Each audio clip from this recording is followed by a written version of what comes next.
All right, so I've never felt so trapped by work in a long time, but yesterday I had absolutely no time to make videos. That meant that today was going to be a work all day, nonstop sort of day. And it's unfortunate because I really like doing YouTube, but when I have to do it like this as a real job where you clock in and you don't clock out, I don't know when I'm going to stop working today. You aren't going to see these videos until Thursday or Friday or even next Monday. So the future me is glad that I did this. Current me is pissed off as hell that I have to work this hard. And when I read stories like this, someone giving up $100,000 a year job to start a restaurant business that more than likely is going to fail. That's what all these people who tell you to start your own business don't tell you is the likelihood of your business taking off is minimal to none. There are too many big corporations out there running the more successful restaurants that will have way more success than you could ever dream about. Starting your own business means starting your own failure. And so, what other options are there, millennials team? If you say that starting your own business sucks, working hourly wages suck, and you don't offer any solutions because there are no solutions out there. This system sucks and it hates poor people. That's the end of the story. How we cope is, I don't understand how some people continue to go, especially the people that have no chance at escaping the minimum wage. I mean, last week when Mello and I were talking at lunch on Saturday, there was one thing that came up that has really stood out at me is that she understands that she will never do better. There's no chance for her to rise up and take life by the horns. There's just no possibility. And for the 99%, it's true. Small business, you don't have the technical know how, you don't have the capital. And if it's going to end up ruining your life, why bother?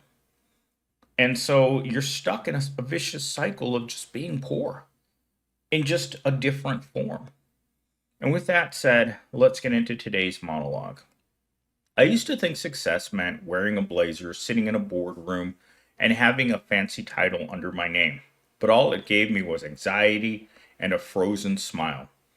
Every morning felt like logging into the Matrix, pretending that this was the dream I signed up for, while my soul quietly screamed for something real. So I walked away from the big four and picked up a pair of tongs. Frying chicken like my joy depended on it, because honestly it did.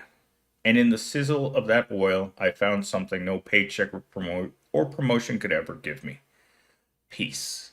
Starting your own business is not for poor people. Articles like this give me the gag reflex of people who claim that, oh, I'm going to unplug and I'm going to do van life, or I'm going to unplug and go work as a farmer or fire or forest ranger or, I don't know, guy that cleans aquariums. It's not real. It's not like you're walking away from one thing into something that's better. You're not walking away from anything. The reality is that you're screwed. You will always be screwed. Unless you win the lottery or you find out that you secretly had an uncle that died with billions of dollars and left them all to you, there is no hope for the proletariat within the current system. The opportunities will never be there. The connections that you never made are never going to allow you to stop looking for work at the bottom on Indeed, looking at the same jobs every single day. Because if we know one thing about low end jobs is that they're constantly hiring. I just talked to one of the girls that works at Kroger's and I asked her, it's like, what are you still doing here? You're drop dead gorgeous and you're working here as a cashier. Why? And she said, Millennial Steam, I don't want to work here. I hate this job. I hate everything about working in a grocery store, but my mom won't let me leave. And I just thought, oh my God, you know, that little round face of hers, OnlyFans, that girl could make so much money. She's the perfect shape, perfect hair, perfect eyes. Everything about her screams perfection. She's even blonde and blue eyed. And she's got a rockin' athletic body. And you think about someone who's been blessed with all of that, sitting at a Kroger's, or excuse me, standing at a Kroger's 8 hours a day with no hope because your parents also work at Kroger's. And I've met people like that. Everywhere, every retail place that I've worked at, I've seen people who get sucked into it. Sometimes it's your mom works in the pharmacy, your dad works in the tire place in the back, and then suddenly they meet each other at some point and they create what they called Walmart families, where your parents meet at Walmart and you grow up and you work at Walmart and you meet your significant other and they also work at Walmart and your kids work at Walmart, repeat generation after generation. And it just doesn't have to be Walmart. Sometimes this generational poverty comes because there are no opportunities. If your parents work in a certain profession, you're going to start out working in that profession as well. When you're very young, in fact, yesterday I was watching one of my favorite logging YouTube channels, and the girl was talking about this openly. When she started in high school, her parents asked her to come and work part time at the logging place. Once she graduated from high school, it was the only thing that she knew how to do, and she didn't want to go to university. I meet more and more people every single day that don't believe in a traditional education. They don't want to go to trade school because I've met probably hundreds of girls that went to trade schools to do hair or become medical assistants or um, do whatever they thought they were going to do. I even met a girl that at Walmart, we talked for like a year before she decided to move to another state, and I never talked to her again because her significant other joined the military. But she was one of those persons. She went to EVIT. She got a 2 year certification in radio and couldn't find a job. Imagine that. You go into a trade school, you come out, and you can't find a job. But it is what it is. I mean, we live in a world where every possibility at getting ahead is super saturated with other people that had the same idea. You got a call from a salesperson from a trade school telling you how great your life was going to be if you just signed up for this course that costs $40,000 a year. Remember, if you don't graduate, it costs you the same amount as if you did. They don't care if you graduate. No university, no college, no trade school cares whether or not you graduate.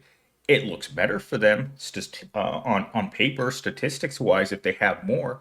But even when you finish, as long as you're working, you count as a successful person that came out of that university. Because we're talking like 85% of college graduates come out of school, either can't find a job or aren't working in what they went to school to do. What am I supposed to do with a history degree? Shove it up my rear? Because that's about as good as it is. It's not good for anything. None of the liberal arts majors are good for anything. In my opinion, the liberal arts colleges should be abolished completely. If something doesn't prepare you to make money, it is a waste of time in this world. That's how education needs to be treated. If you're not going to make good money coming straight out of that trade school, why are you going to spend the next 5 to 10 years scraping by? It doesn't make any sense. You can make the same amount of money washing cars, pushing shopping carts, holding a cardboard sign on the side of the road. It makes no sense. Corporate education, just like anything else, is a scam. Just like the finance YouTube channels. I mean, I just had a manager in that same store tell this girl who was so excited that she had $1,000 in cash, and I was just like thinking to myself, Jesus, I know you're young, but $1,000 is not a lot of money. I can spend $1,000 on car insurance, gas, and a car payment. Just like that, it's gone. In fact, it was gone just like that on Friday. I had to pay for all those things. I have to pay for my car registration. Hundreds of dollars that you have no choice. This world is nitpicking you to death. It's a death by 1,000 tiny transactions, subscriptions, food, gas, uh, you need new socks. Whatever it is, this world is constantly jabbing at you, taking $20 out of you. Like I asked ChatGPT before I got out of my car after I went to the gym. It's like, well, what's the cheapest source of protein? Well, it's a tab between tuna and whatchamacallit, sliced deli meat. So all week I'm going to be eating turkey sandwiches whether I like it or not.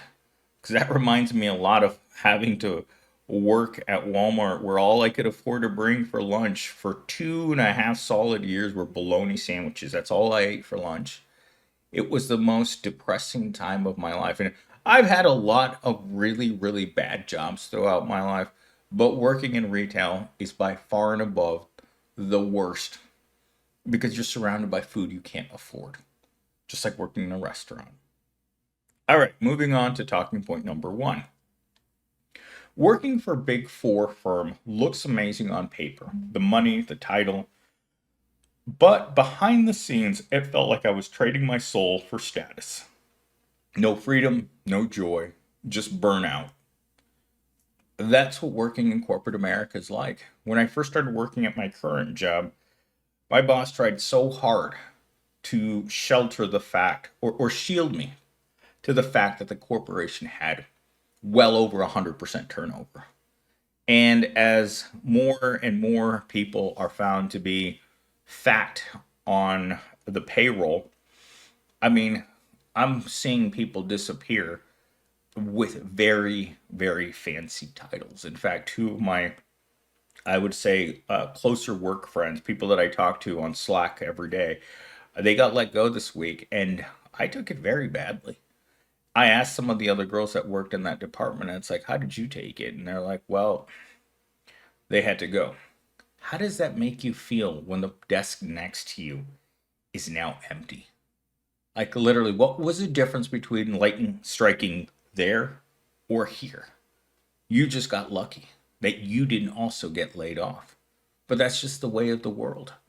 They wait for you to start getting burnt out. Once they see your productivity drop, then they start looking for reasons why you're doing such a terrible, terrible job. In fact, this is what's happened to me at my current job for years now. My immediate supervisor, you're doing amazing. The higher ups, oh, we don't have the money to give you a raise. Your performance sucks. You don't know how to do this or that. But let me not show up to work for one day and see what happens. That's what they found out this week when I didn't show up for a couple of days. By the time I came back on the third day, things had fallen apart to a point where my boss felt like he had to come in and start putting out the fire. Doesn't know anything about what I do, but he just knew that things weren't going well because the entire corporation depends on one person for this job. One single person has the responsibility of multiple millions of dollars worth of everything that they own that has a digital clock in it. Talking point number two. Every day felt the same. Wake up, log in, smile through meetings, perform productivity, and I was living. I wasn't living. I was looping. Leaving corporate America was my unplug moment. See, again, coming back to stories like this, no one likes their job. The idea of voluntarily leaving your job because there's something better for you to do is delusional. A word I've been using a lot in my videos today. But unplugging for a person that's living paycheck to paycheck simply isn't possible. If a prole actually makes it into a position like that, the only way that they're going to leave is with a security escort taking them out to their car, or even worse, taking them out to the bus stop. Because you just don't quit. You can't blindly quit. Dealing with the termination for poor people is a traumatic event, and sometimes the trauma is much worse than you could possibly ever imagine. The few times where I have been homeless and working were made much worse by the fact that my personal life being homeless was directly affecting my job. So I was coming into work with even less uh, attention to hygiene. If you're homeless and you're having to work, you're going home and you're wherever you're going to sleep that night, under a bridge, under a bush, in the park. You never know. But that's the reality from at least a million people right now. And I would say more than half, I think the statistic is 55% of homeless people have jobs. But with housing prices so high, it is not possible. So once you're homeless and you lose your job, it's a whammy that's very, very hard to come back from. Talking point number three. People think it's a downgrade, like you left accounting to cook, but owning a business, talking to customers, seeing people enjoy what I create, that's more fulfilling than any spreadsheet ever was. Again, lies. This article is one giant lie. People like this are very entitled. Into any minimum wage job in America right now and ask anyone that works there, are you ready to walk away so you can go flip burgers at McDonald's? They'll look at you like, what's wrong with you? It's people that write articles like this that I just don't understand. They pull this crap right out of their rear end and they start writing about it like it was just the best thing that ever happened to me. I just had to leave my $100,000 a year job. Any person working in a restaurant or any other minimum wage would cut a brother in order to get to a position that high because they will never see a position that high. If your aptitude puts you into the bracket of the minimum wage and you see someone that's so entitled that they can leave a $100,000 a year job to come work next to you, that's not an ordinary person. That's not a person that's based in reality. That's a person who's lived a very privileged life to be able to do something like that. Because if you walk through any place, whether it's hospitality, restaurant, whatever you want to call it, wherever the minimum wage, the scourge of the minimum wage exists, ask them how they feel about their future. Most will tell you that their future is over and their present circumstances are unbearable. There is no hope. And as this girl that I had been talking about, that the cashier that works at Kroger's, was getting financial advice from a guy driving a car that doesn't even belong to him, that's being held together with duct tape. That's not an exaggeration. This guy drives the most proly car I have ever seen in my life. It is a rolling piece of garbage. It is the epitome. It is the poster child for the Promobile. And this is the man that's offering sound financial advice to this person. And I'm like, the blind leading the blind. All I can say. Final talking point. Success used to mean climbing a corporate ladder. Now it means waking up excited. It means control over my time, my energy, my happiness. I didn't fail. I freed myself. Well, let me break it to you, person who wrote this article. The proletariat doesn't wear those chains. They're not decorative. The shackles on their feet and the chains around their oh my gosh, I can't remember the word, your wrists. So chains around your ankles, chains around your wrists, and a big old chain around your neck. That's what working as the proletariat is. There's no escape, there's no freeing yourself. This is who you are. You're the proletariat. You sell your labor to the corporation to make as little money as they're willing to offer you so you can live a substandard life continually in survival mode for the rest of your life. You do not have the means to free yourself, and you never will. Because if you had that freedom, either through your family, through opportunities, through your high level of education from an Ivy League school, but if you're a person that barely graduated high school, went to community college, and you're currently working in an Amazon warehouse, there isn't a chance in hell that somehow you're going to sneak into an opportunity where you're going to be able to do better. If you believe that, then sure, try and free yourself and see what happens when the posse shows up to bring you back. Because eventually you will come back. The sheeple are sheeple for the reason, for one reason and one reason alone. They can't think. All they can do is sell their labor every single day in order to get that shiny penny. And we know what that shiny penny buys you: no freedom, control, and you better stay hopeful. Because as I always like to say, hope, cope, or the rope.